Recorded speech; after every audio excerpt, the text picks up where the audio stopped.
I could write a book called Things I Will Never, What's a Never, Never, Never, Never Do Again. You know why? Because I have made my share of mistakes. I've had my share of sorrow and setbacks and suffering. I have had my share of repeating the same mistake over and over again when it comes to money or business or relationships or marriage or attitude, food choices. I have learned so many lessons. And you know why? I decided to sit in the front row of the classroom called life.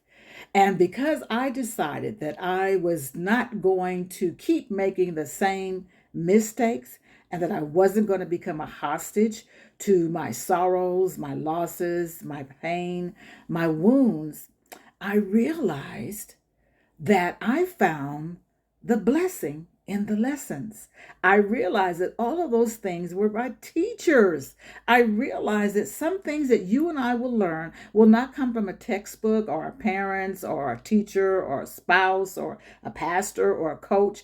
You have to actually go through and grow through some life situations to really find the lesson, to really find the blessing. And either you become better or you become bitter. And I decided that I was going to become better and then transfer those life lessons to other people that were willing to learn. I realized that in life that shift happens. That's why I wrote the book Shift Happens, because I realized a long time ago that I was not prepared. I had no foundation to really withstand the winds and the storms of life.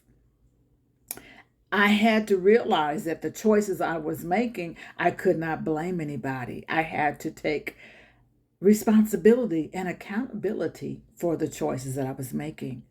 So I decided to sit in the front row of the class called Life and write down my notes and take lessons. And that way I could pass along the notes to other people. I've learned so much in my 72 years of life. Woo!